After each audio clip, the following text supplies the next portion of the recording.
Hello, everyone. Thank you for joining us in another ArchiTalk. I guess this should be the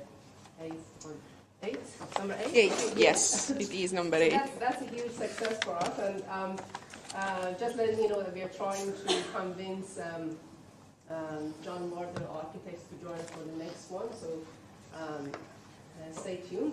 Thank you very much, Csilla and Andrew, for joining us today from Woods Bagot. Just because Csilla presents first, I'll start with you. Csilla is a senior interior designer who has taken on the traditional roles of studio practice manager and studio technical leader for Woods Bagot's Perth Studio. Csilla has received her qualifications in Hungary and built her understanding on the history of craftsmanship and detailing exhibited in complex European architecture and interior design. She has shown a deep interest in the why, how, and what aspects of the delivery of their studio projects. The intricacies of translating a concept into a tangible three-dimensional structure fascinates her as well.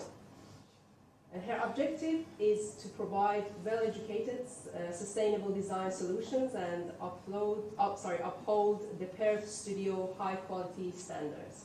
Csilla mentors high school students to achieve their career goals and plays a role in the in-house mentoring of young talents. Thank you, Csilla. And Andrew, as an associate principal of Woods Bagot, is currently an associate principal at Woods Bagot and the architectural design lead of the Perth Studio. After graduating from Curtin in 2011, he traveled to China to reconnect with his heritage, but also as the recipient of the Australia Chamber of Commerce Scholarship, and began an internship at the Woods Bagot Beijing studio. He has since had his fair share of international and local experience, building on expertise on large mixed-use, civic, and tall towers projects from China to Dubai and nationally as a registered architect on a variety of projects in Melbourne, Brisbane, and Perth. Key build projects being Perth Airport, Virgin Pier, the Palace Hotel Heritage Refurbishment, and Melbourne Convention and Exhibition Centre Stage 2.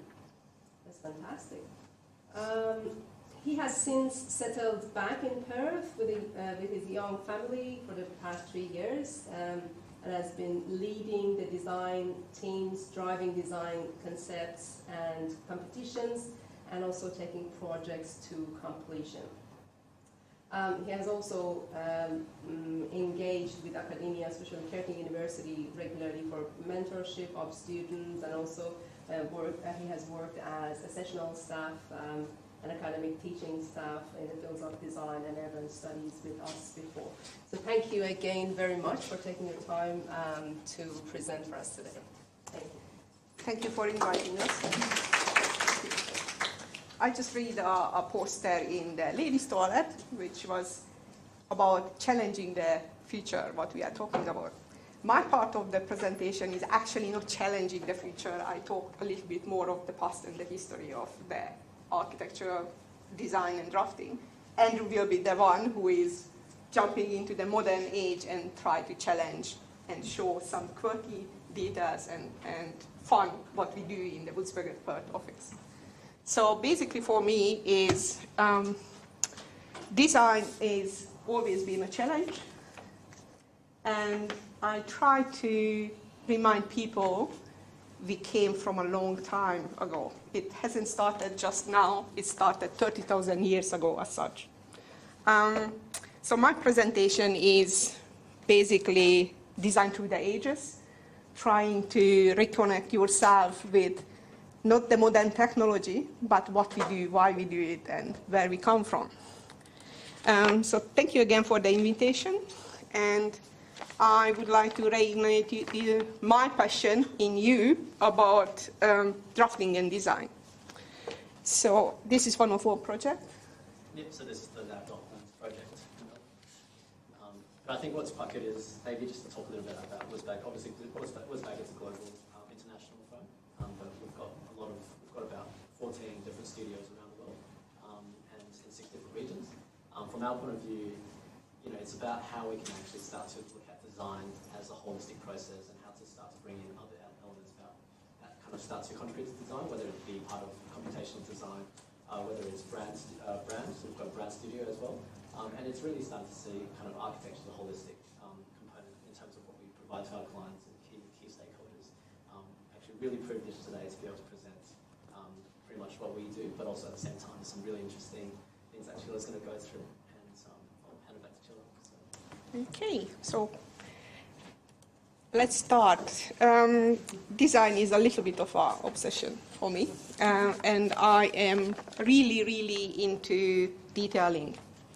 So basically, in this presentation, I might gloss over dates and extract personalities or extract dates and such to highlight the interesting part.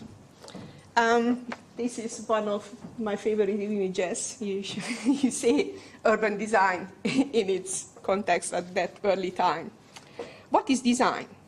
We tend to think about design that's something recently discovered. Everything we have today, cars, computers, smartphones, fashion shoes, are a result of many thousands of years discovery and exploration. Some designers and architects are born with a natural ability to translate their ideas to the client, the person, the public. Some has to practice, or they just copy some other legends style just to get there where they are. To be able to convey the design, you have to develop your own style. It will come by rigorous exercise and painful long time. At some stage, we believe any idea never been done before. This is unique to you. No one ever has tried it before. The methods and techniques has changed through cultural differences and what's available today, but the idea is always unique to you. It is part of your ideation. The process of ideation started millennia ago and will continue way into the future. It is not our creative thinking if it's not for the creative thinking of hominids through the ages, we would not be where we are today. So basically, I would like to come to the point. Sorry, I overjumped on that one. It's the previous slide, if I can scroll back. Yeah. What is drafting? It's practically anything you put on paper. If you observe children, you will say as soon as they can hold an instrument which leaves a mark, they will draw. They will draw on the wall, they will draw on paper, scribe on anything. And it is an idea they come across. This one, two of my favorite images. One is actually a section from a 7-year-old of an underwater house. And you can see the ventilation system, you can see the type of dolphins with the saddle you can leave the house with. It is a very thought out concept. And the other one is Santa's sled, what Santa would need to deliver the presents. So it's nothing new on that one. New ideas, discoveries, experimentation has allowed people to use various materials. It is started in 30,000 years ago with the Babylonians and cave drawings. When you think about it, is only architecture for you. You don't think about any other disciplines, any other genres. But practically, anything anyone puts on paper, like the depth chart and flow charts on a lake, that's actually where I am from originally, or color, without a color, mind you, presentation on how would you color up a race car for 1975 race, or the first image of America mentioned on any map. It's practically from that time. Other disciplines. Any pattern you put into the pattern office, like that motorcycle one, early motorcycle one, which is my other passion of mine, you have to develop your own style. When you travel east, you think about the Islamic architecture never used people. They always draw with flowers or graphics or images or circles. They do actually have fantastic anatomical drawings, which this one is about the veins and arteries. And it is from the 1300s, so it is really early. Or other disciplines. One of the most known font face we are using, the Roman letter up there, or Google Fabricon, Taylor's drawings, or the Spitfire cockpit. I find it fascinating when you are so set into your own discipline, you don't think about others. I would encourage you to open your mind and just think about details come from anywhere. Anything can inspire you and come to a concept which might turn into a fantastic design later on. It's just adventure. So practically, the earliest drawings were found on cave walls some 30,000 years ago. Again, they used what they found around themselves, their own hand or saw. The image you see up on the left-hand side is actually here in Australia, Kakadu National Park. It is the Aboriginals' description of a three-masted ship when they first met with the white people. The earliest drawing, which we associate ourselves with, it is an architectural drawing. It sits on the lap of Buddha, Lagash. He is a ruler of Lagash. And it is a temple. You can see that clear description of walls and openings. We are talking 2200 BC, before the Common Era. And you can build that temple practically today. Or the other image you see over there is a map of the area with the Euphrates running through and the Nineveh temple sitting on the corner. Again, it clearly defines what they want to deliver you, and you can follow that map and you find the area where you are looking for. This is actually the time when the earliest recorded standards coming from. The sixth Babylonian king, Hammurabi, enacted a code in circa 1800s, and among its 282 laws, it describes what should happen when a building collapses, who is responsible, what you should do. Standards are super important in delivering your project. You should familiarize yourself with it, because not just the legalities, it is different people's needs, deemed satisfied conditions. You have to go there. In that time, they used stone to describe any architectural drawing. But as we moved to Egypt, they started to use plaster and painting. Most of the Egyptian catacombs, you will find quite described garden designs, proceedings, recordings and such. This is a fantastic description of a garden with a lake and the trees to be planted. They are one of the earliest ones who used the right angle. You can see these are almost perfect. So it is coming from a long time ago. At the same time, it spread all over the world. So it's not just a little area in Europe which developed these ideas. It's worldwide, regardless where we are looking at. The Greek has developed the atrium buildings, which spread through the Roman architecture and then spread further afield into Mediterranean cultures. This one is just a little image, a part of the the map of Forma Urbis Romanum, which clearly shows a plan of a building. This is a large map which they found stone fragments, each of them described with a building. They put together the Roman map. Or the Mayans has the codexes which describe various proceedings, recordings and such. Some has we can call it architectural drawing. They are not such, more like descriptions. Or from the early Arabs.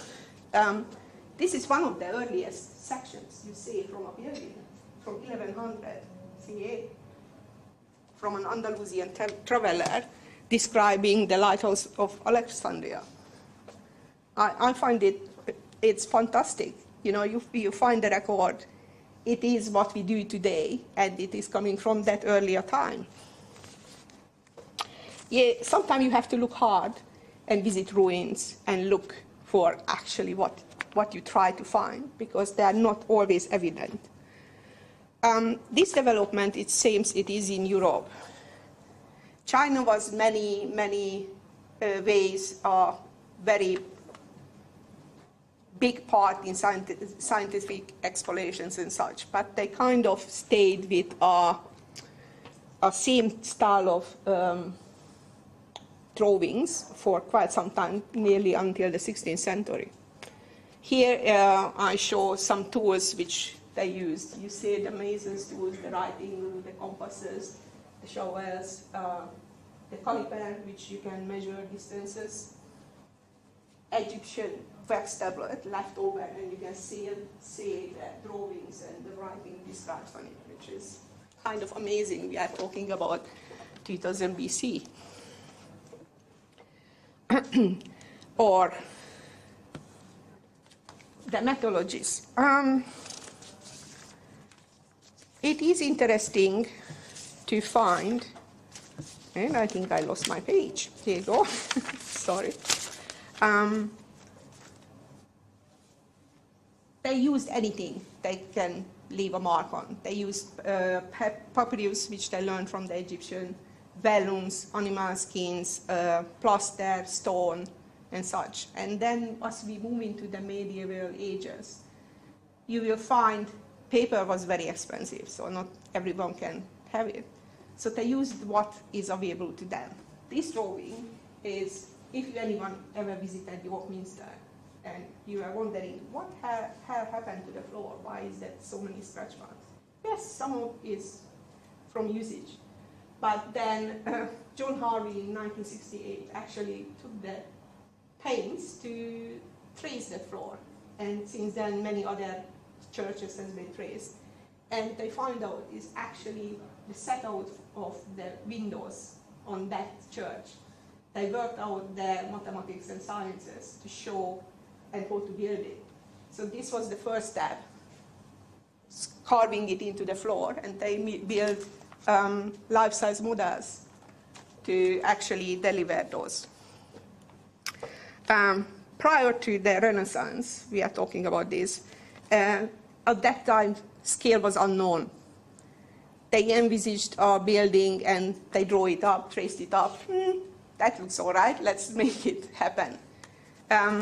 Might be some sections exist, but mostly elevations and plans exist of that time. Not everyone is a designer, so you have to draw something to get across to your client. After all, they are the ones funding your project. You need to get funding, you need to get approval, you need to show them, wow, this will be awesome, it will be different from others. But also, this is a means of transferring between Masonic guilds. This is the way to pass on information, your knowledge, and teach others what they can do.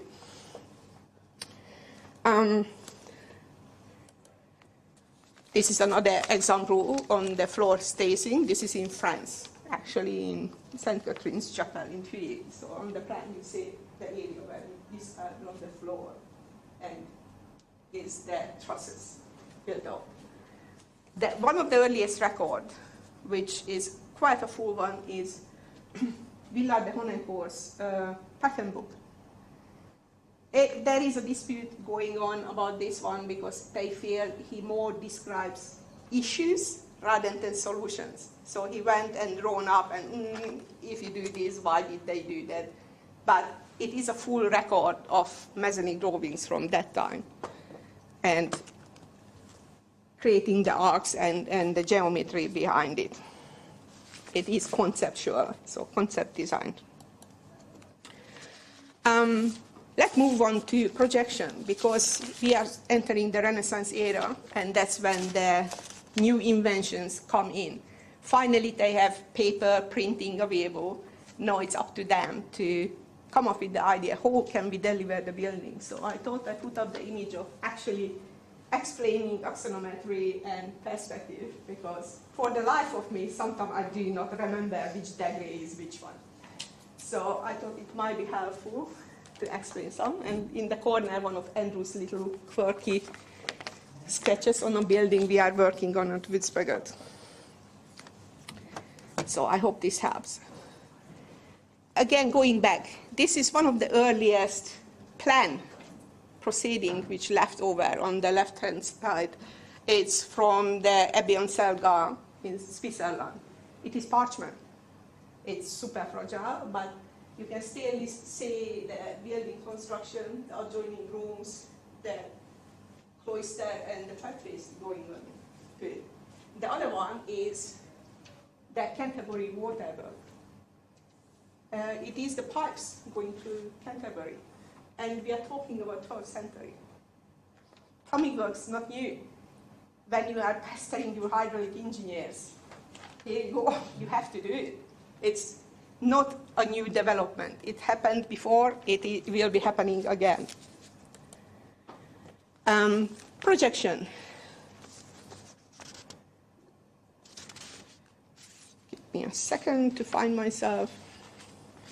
Filipino Brunelleschi invented the linear projection. It's the one-point projection. And it is a widely spread concept due to the Renaissance. You see it on paintings.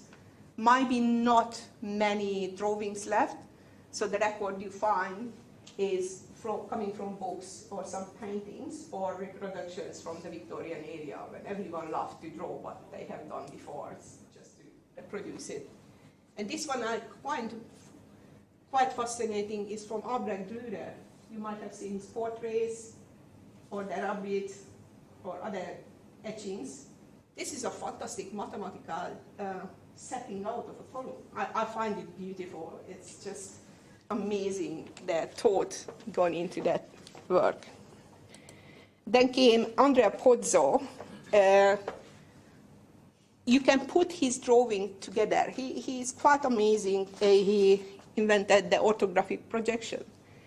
In his booklet, which is the Pictorum et Architectum, when you put his illustrations together, you find you can build a model of the building. He has his elevations, he has sides, he has section, he has the cupola described with the plan going around on the side. And when you put them together, you can actually build the building. So this is the first time when there is a reference between the drawings. So it's not just a plan and let's describe something on the wall. There is a relationship between the images.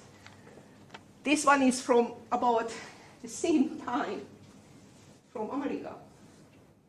This is the Potomac River, where the foundation of the Federation has started. Let's move back to China. China's a little bit stagnated at that point of time until the 16th century, and when the industrial revolution started to come into picture, they started to realize they have to move on from the diametric descriptions, which is such as this, to utilize the Western explorations. So this is one of the Chinese architectural standard books, to describe the various projection, orthogonic, and other descriptions. It is the introduction of a series of basic conceptions, such as the center of projection, picture plane, distance, center of vision, horizon, and far distant point, into the theories of engineering graphics by some Western scholars. It was invented by Jacob Munch I just lost my note, who had spread quite wide at the Industrial Revolution time and came over to China. The process is attributable to advances made in modern science and technology. That's where it originates from. It is originates from the advancements of basic theories and improvements in mathematical methods. The theory and techniques of graphics are one of the important means of scientific research and patent tool, which you need to be familiar with. I am sure you have seen these tools. Some of you might have ever used them. They play this important part in the architectural drafting, the French curves, which looks like lettering and butterflies. It was used widely in any manually drafted construction and drawing and any tools. The draftsman work requires a high degree of mathematics and skills necessary for rendering detailed reproducible work. Creating an image using traditional tools requires patience and attention to the detail, and the fragility of the material might cause difficulties, as the traditional drawings are more permanent and mistakes are not easily removed. Have you ever drawn on tracing paper? Have you had to scribe out the entire drawing because you made a mistake or you start over again? It's not that simple. Many designers, their own sketchbook is a sacred space. They are not sharing it, not showing it, not giving it to anyone, but that's where the buildings start, and that's where they are coming from. While the sciences and mathematics have not changed, manual drafting over the last 200 years, the drawing reproduction and replication has gone through a dramatic advancement. Basically, as the buildings become more complicated, it wasn't just enough to scribe the window on a wall. You have to give it to someone. You have to come up with the connection details. Then it started to spread or divide into various fields: structural engineering, hydraulic engineering, mechanicals, electrical, and you have to spread and split up those documentations, so you have to replicate it. So it was necessary to come up with various new methodologies to reproduce those images. Draftsman work is very expensive and time-consuming. So in 1942, they invented the cyanotype print, and that's made much cheaper advancement. You can give it the drawing, they reduced it photocopically, and here you go, you can go. There are monies, I don't want to go further into it, it's just to introduce you. We are still drawing by hand. These documents are by hand, but it is reproduced several times over. One of my favorite is the Sydney Harbour Bridge connecting plate, if anyone has ever seen it.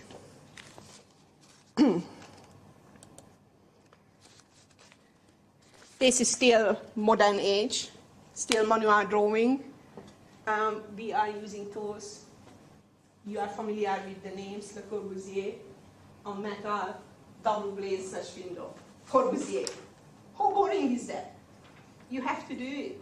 Your building does not exist to the detail what you want to.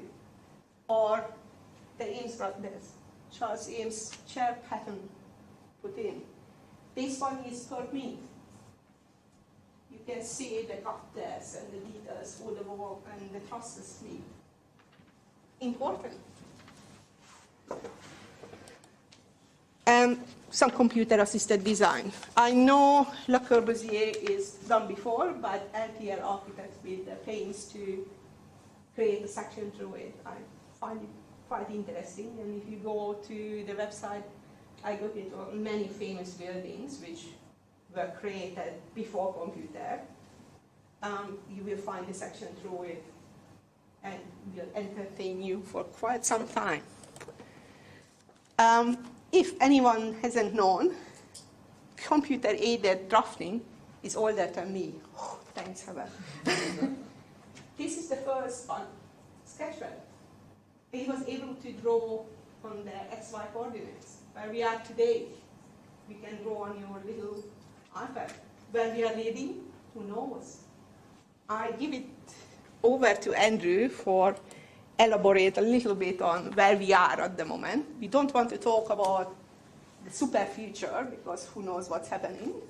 But let's see what Woodsberg is working on today, and I will come back with just a couple more slides at the end.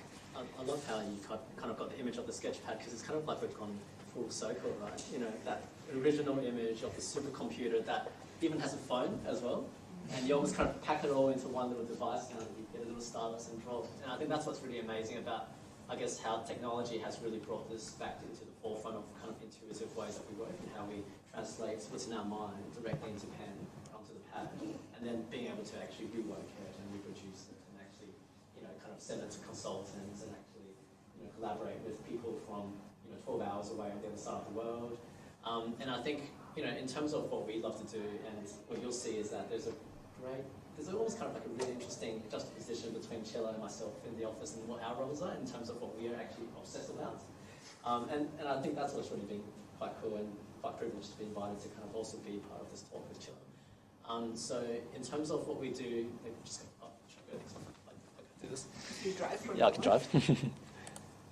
So I think, I mean, this project here, which is Samri, is one of the first ones where we really started to bring, I guess, the next level of design process and merge it almost with kind of the way that we'd actually push for technology. So, you know, it's no longer kind of computer-aided design, it's actually data-driven parametric design. It's things that are actually looking at, you know, because clients now are looking for actual metrics, performance, you know, how is the sun hitting the facade? And what we're seeing here is, you know, the use of grasshopper scripts, the use of ways that it actually starts to look at, you know, do you actually run ladybug tests through this thing, actually get solar exposure through the form, and then the skin actually performs, and every single one of these modules is actually rationalized to actually mediate the sun. That's what it is. It's for the mediation of the sun, and it's for the adaptation of the views out as well.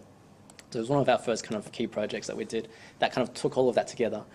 And, you know, one journey that we went on together as well as a studio was this competition in Dubai. And it was a competition that was between Zaha Hadid, KPF, and us. And we basically put forward a scheme. And the clients, you know, I think the thing is, one thing that you kind of start to learn about big projects, both in China and Dubai, is that it's so different to what we're used to in Perth. You know, Perth, it's about context, it's about scale, it's about history, it's about, you know, materiality, and all the things that kind of make a building beautiful and related to the people. A lot of the times, these kind of projects overseas, they are quite devoid from that because they are just massive in scale. They're having to kind of deal with economic factors. They're dealing with the region which they are kind of, I guess, born in. So Dubai is obviously a very wealthy city. And during this time for this project, it was almost kind of, you know, the end of the GFC, coming back up, and they were starting to peak again. So 2016, around that time. So as part of the Dubai Financial Centre, it's a location as part of a new district. So you've got this location where you basically don't have any other buildings around, so there's no context to almost relate to. It's out in the middle of the desert. And it's a new financial district, and you're going to see buildings crop up in the next probably 5 to 10 years quite quickly. And that's happened, you know, in the past 10 to 15 years in Dubai. So this particular project was quite interesting. We did it in collaboration with 2 other studios. One was Dubai, the other one was our North American studios, because we've got a lot of tall tower experts over there as well. So we're always continuously collaborating. But it's one of those projects that we actually won the competition for with a scheme. And I'm not going to kind of talk about the design too much, but more about this idea of, you know, what kind of tools that we're using, and, you know, almost kind of relating it to what Cilla's kind of been talking about in terms of projections and tools, and, you know, how basically now we are trying to, I guess, deal with the changing forces of economy, because this particular project could span over 7 years, for instance, and during that time, you know, if things change and areas change, how do you actually build resilience within the design, and what tools do you use to actually accommodate to that? So in terms of the location, as you can imagine, it sits directly in this location here, which is part of the new Dubai International Financial District. Fantastic site, but none of these buildings except that particular building are built, and that particular building and those ones there. So it's quite a devoid site. But essentially, the site itself is along the main streets, but has a kind of coverage around, so you almost kind of see on all sides. And what one of the clients briefed to us was really, how do you create something that's quite sculptural? We want to be seen, we want it to be a landmark, and it's the usual things that you get from a Dubai client. So from our point of view is, how can we first of all relate it back to the history, right? So again, going to what Csilla said, looking at other professions, not only ourselves as well, but also looking back at the history and looking at geometry. What are certain things that start to actually provide inspiration in the Muscat cross, in Islamic geometric forms? How can we start to look at that, and what are those setouts? Then looking at fashion being inspired by the pleats, in terms of the elegant form and the idea of the veil. Again, using hand drawing at the beginning to actually understand how do we actually rationalize that as a geometric form. And we came up with something that was, I guess you could say, about this almost kind of fabric wrap that was unwrapped, but then you almost kind of wrapped it around the building itself, and was also inspired by arches and drape tent forms as well, as you can see through there. And to a degree, you kind of go through these iterations and you go through these narratives, and that's kind of what gets you to win the project. But I think one of the things I want to talk about is, once you get that through the line, and we won the project and we were all like, yay, but then we were like, holy crap, how are we actually going to deliver this thing? This is crazy, because this particular project, right, in its kind of form, and this is kind of, you can see the original one and you can see it now, it's changed quite a lot because heights change, the amount of program that they're looking for changes, because there's quite a lot in there. We're talking about fitting in this, so you've got a mixed-use tower on the right, which has a 5-star hotel at the base. It's got service apartments, it's got beautiful residential kind of luxurious apartments at the top, and then you've got offices on the other tower, and there's this whole kind of retail, cultural, civic space inside it that kind of binds it all together.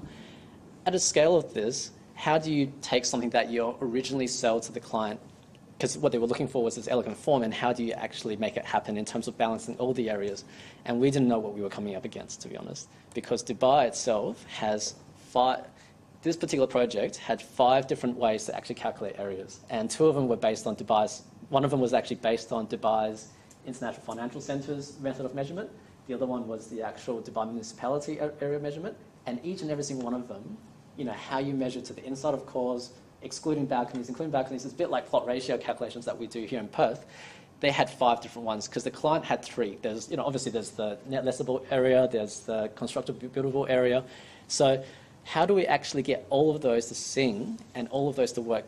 So what you're seeing here, one massive schedule, but each and every single one of these numbers are pulled out from a whole Excel, each of them. And how do we actually balance that? Because the clients themselves have to deliver this project based on commercial needs. They've got a whole feasibility that they actually need to align it to. So we're like, holy crap, every single floor plan's changing, as you can see here. And this is where, we've had a lot of experts as well from our San Francisco office to help us work out the cores, because you've got the whole core strategy. And it's a mixed-use tower as well, so where the transfers are. But, you've got every single floor plate changing, and it basically goes from a concave to a convex as it goes up the tower. So you can see, if I go to the next one, it's almost like a brain scan, MRI scan of this. And it kind of goes back to what Csilla was saying in terms of the types of drawing. This is almost kind of the next thing that we would do. You can kind of start to see how that shifts, and every single one of those apartments would be a little bit different. How do we create typologies within those so that there was still some consistency and balance all the areas and make sure that every single one of these apartments were aligned with the marketing area, the sizes that we were supposed to require from the brief. But what's also quite amazing is to make this beautiful sculpture work was at the same time the rigor that it took to create and set up the geometry. So going back to what Csilla said in terms of understanding that, for instance, this particular tower is actually made up of a whole series of different circles and different planes. And these are the 2 towers. You've got the commercial one over here, and you've got the residential one over here. But you can see how once you set up all the circles, the rigor that you go into to actually do that, and plotting that in, in CAD space, in Rhino. Then how do you translate that into the 3D form? Again, bring rigor and rationality into it as well, making sure that every single one of these curves are working. And how does it actually translate into areas? So, you can see that all the areas are kind of being related back to levels. Levels change, areas change, the whole form changes. So what we did was we actually said, oh, okay, all right, enough complaining. Let's get this thing humming. And we basically started to write scripts. So this is where you're starting to use the technology of today. what I mentioned before about Grasshopper. We scripted a custom software app for the client and for ourselves that allowed the designers to actually manipulate the form and imagine, even just changing this thing in terms of a couple of heights to take in a couple of more floors, the whole thing needs to work together. So what we're looking at is we basically created everything live in Grasshopper so that it translated into Rhino. We're able to bake it out as a Rhino geometry. But at any single time, you can go back and you can change the number of floors, or you can change the floor-to-floor distances, and it was able to spit out these areas instantaneously instead of trying to do them manually. This kind of thing would have taken probably about a year to do manually if you had to change one thing. In this case, this is what you kind of almost spend your energy on in terms of all the spaghetti that actually links everything together underneath the bonnet, right? So then it came down to even things like, these kind of beautiful kind of veils and, veils that separate the two veils together, these kind of recesses. These are all actually going to be balconies, and how that actually worked and where this pinch point was, we had to work out where those were as well. So this particular app allows us to do that and at the same time update the floor areas and everything as well. This is it's a pretty cool graphic actually. We produced this one because we were actually running the software in terms of rationalizing the facades. So obviously we're trying to keep to modular facades. At the same time, talking to facade consultants, you're talking about, do you cold bend it? Do you actually have it curved? What are the ramifications of both? Talking to the quantity surveyors about the cost differences between both. And, obviously talking to the facade engineers, to actually cold bend the facade is much more cost effective than it is to actually do it in preformed. So what we did here is actually not only find out what the modulars should be and give them a count in terms of the panels, but at the same time, you can actually work out each and every single one of those cold bend deflection points as well. So in terms of the facade and how you skin the building, looking at sun shading throughout it, looking at how we actually work it out in terms of solar access and actually letting it go through the ESD process as well with our ESD consultants and making sure that the width of these fins are actually going to be doing something. So it was always constantly doing that, because sometimes at any given time the client goes, I actually want less hotel, I want more resi, we need that changed, and how do you do this quite flexibly and have that agility and resilience to change with that as well. So at the end of the day, that's kind of what you get. We got to a point where we fixed a lot of the areas, and there is a beautiful image that comes out of it to sell back to the clients and sell back to the community and sell back to the city themselves. And we presented these images to Dubai municipality as well, which were well received. But it's more back to what Csilla mentioned about, projections, elevations. These kind of forms of drawings are still what we do now, but we're using a whole series of softwares together to actually produce these. And you're spending more of your efforts in terms of how the internal works. So you're always starting from the inside out, and you figure out what the internal metrics are. And the internal circulation, because there's all of that happening, how the loading gets in from around this side and which way is a one-way street and how does that all work, and the distance between that and the corner. So these are all things that you'll be working through in profession. And it's outside of your building. And it's outside of your building, and you have to make sure that it all works. Loading dock sizes, car park heights, fitting all the car park in there and trying to keep the basement to a minimum. But also at the same time, really putting the effort in the experience outside, in the actual experience for those who are coming to the sites and the patrons who are using, and the community themselves as well. And so a lot of this was actually inspired by the wadis and the canyons, and the geological forms that are within the dunes. And obviously, there's a whole team that puts it together. So it's a team of many different talents, and Cilla's the one that took the photo. Cilla's the one that took the photo, so she's not there. But it really spans between, all the different, and you can see where the different obsessions are and the different passions are within the studio as well. So, experts. Yeah, the different experts as well. And so, yeah, it was just a kind of nice case study to show kind of, I guess, how we would kind of approach these projects nowadays, but also pretty much relating it back to, kind of the historic, where it came from as well. I think this is a nice quote, Csilla. Do you want to maybe go into this one? Well, I think it can be done. We are turning back to my presentation a little bit and touched on everything starts by a hand sketch. It comes from your idea of what you come up with. And then with the technology, the various programs, help you to elaborate that design and idea into something more tangible for the client to appreciate. But at the end, you will need to go back and fall back to the hand-drawn sketches. One of the main reasons is no matter, you can have a 200 pages wonderful presentation. It's awesome, gobsmacking, your jaw is dropping, and the client comes there and asks, what about if we do that? And there on the spot, you actually have to draw the idea, what he came up with, and you have to make it presentable in that moment. So it is very crucial to go back a little bit onto the hand sketches. I hope you had the idea.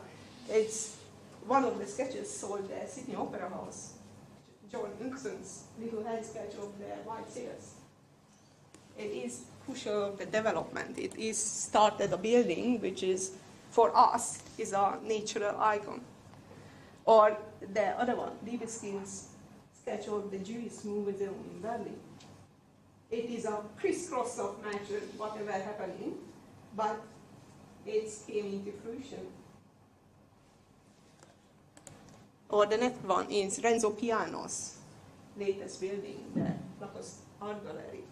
Just to find proportions and heights and figure out what can be achieved. And again, it came into existence. It's a simple, very, very simple hand sketch. It's nothing too much, 2 lines, overdone, but it transforms the idea, what's necessary. This one is one of ours we are working on. It's a little building, little bit building on the Esplanade. And it's 2 different genres of sketches. One is Andrew's sketch of the overall building, what we can do. And we have an amazing guy, Yo, in the office, whose technical sketches are absolutely jaw-dropping. I think everyone, every project goes to him because he makes it into an art. You can exhibit that one somewhere. So he came up with the materiality and how it could be connected. So it is super important to go back to that one.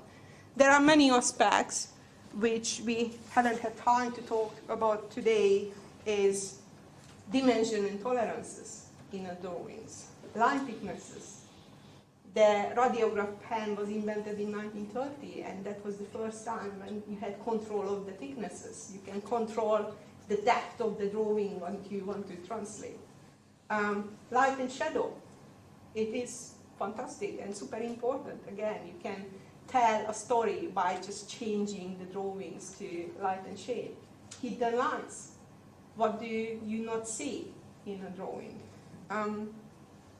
They control and define certain conditions, rules, and what you can produce, standards, deems to satisfy proportions in the codes. Why do you need to do it? How much do you need to do it? I came to an industry night a month ago, I believe, and I looked through the awesome work what was on the walls. Some of them I thought, oh my God, if I can draw that, fantastic. And then I went into deeper detail, and one of the lecturers was here, and I was telling, oh, unfortunately, this is non-compliant.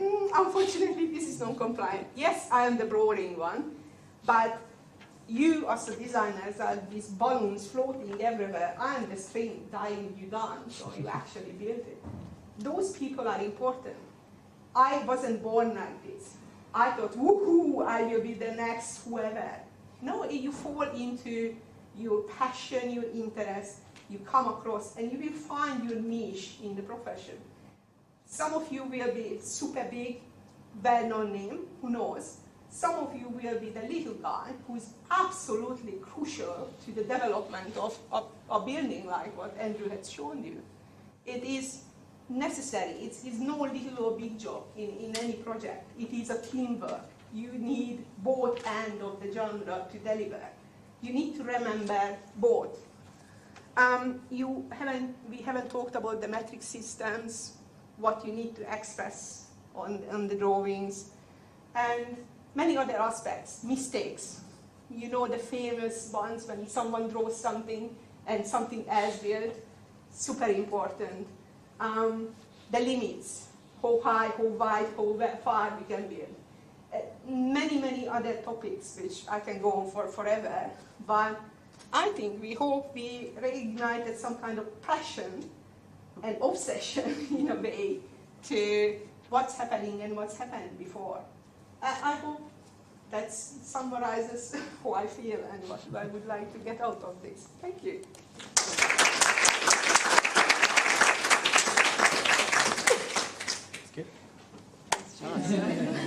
Any question? Yeah. How much BIM would you actually do on a tower like that until the design is kind of settled, or do you have a workflow between the two? So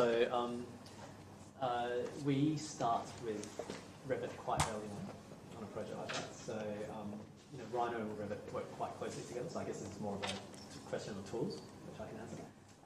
So you know, you might play with the building form and everything within Rhino, but then to actually translate it across into Revit quite quickly is what we need to do.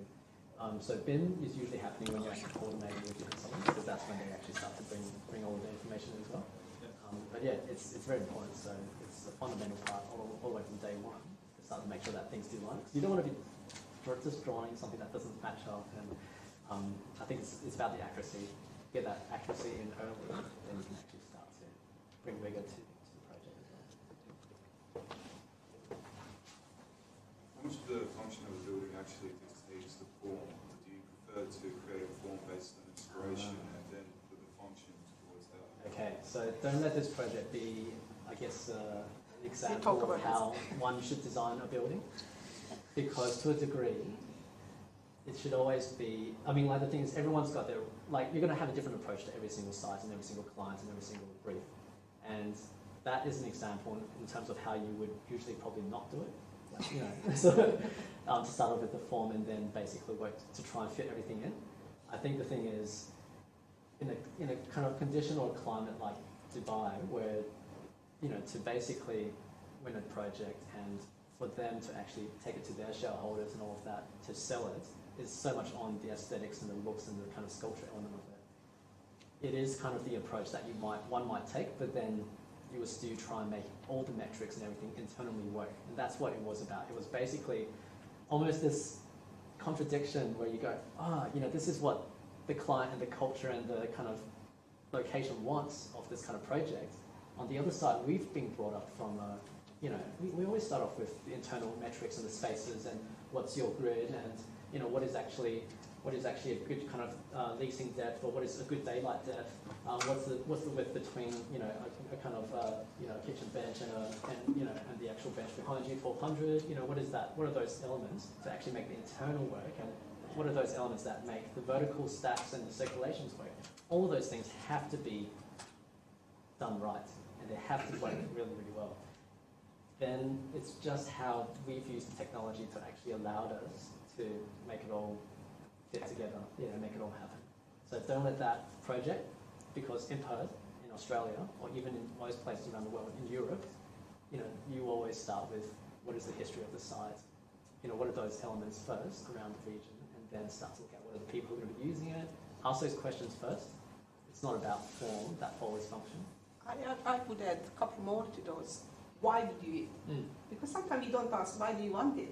I want a bridge. Why? You can deliver by airplane, you can deliver by post or a pigeon or good knows.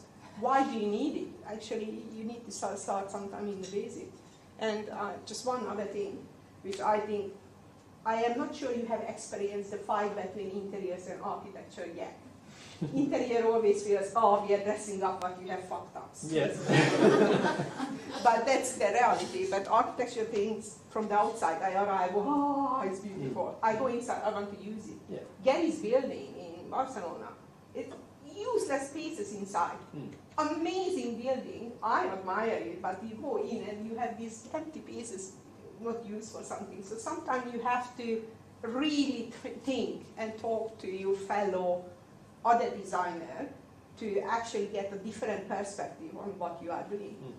So it's no right or wrong, but I think collaboration is super important, and following up history and many other elements. Just on the point you just made then, that's really interesting actually, because one of the, if you want the form structural modeling capabilities a bit in terms of going back to Patrick Schumacher's line about architecture as a tool of capital, is that there are no accidental or unused spaces. Everything has a leasing value attached to it. And so, in that sense, how does the architect strike back in that space to subvert the client, to subvert the stakeholders, to actually get more out of it than they're actually necessarily willing to economically give you as an architect? Do you think? I think everyone is focuses on a certain aspect of that moment of time, and you are so much into that one, and you have to come up for air and realize, ooh, actually, again, going back to the industrial night, it was one, someone was presenting, and the floor plans were really good, huge, like the lift lobbies, huge, unusable, unsellable place. And yes, you have to come up from air and again, to collaborate and think about other aspects. Who is it for? What it is, the purpose of the building? Do you need to sell it for? Do you need to get money out of it? It's a big thing today, and I think it's always been money. Well, I understand, I just think that sometimes it's possible that you're involved in a battle as an architect. I mean, that's my experience working on large-scale projects, is you're involved in a battle in order to actually get architectural value, social value, real community value out of something that is actually being carved, whether in production space or delivery space, through the metrics of capitalism. So I'm just wondering how there might be spaces to subvert that process. So I think what's quite important is I guess the grounding of the project, where it came from, in terms of the narratives around that, is something that we almost kind of got to get the client on board, obviously only with that. So then therefore you help them define the position that you want them to go into. And what we're finding is that, especially within commercial architecture, this is one of the trickiest things, because the clients are thinking Really? And at the same time, you're exactly right. How do you provide absolute value, whether it's community, social responsibility, or even if it's just amenity, like making a move that creates amenity. And I think you would go through so much more effort to sometimes convince the clients for those elements by demonstrating to them what it would be if that wasn't there.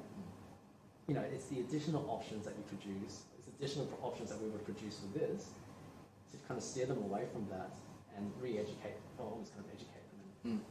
There's the accidental icon. Create an accidental icon. It's just that thing of treating, of having a healthy skepticism of clients. That's that's something students need to be also aware of. Exactly, because they're not all, and the good thing is actually they're not all like, oh, we're just here, with the briefcase and money, and that's all we care about, and it's all about the feasibility.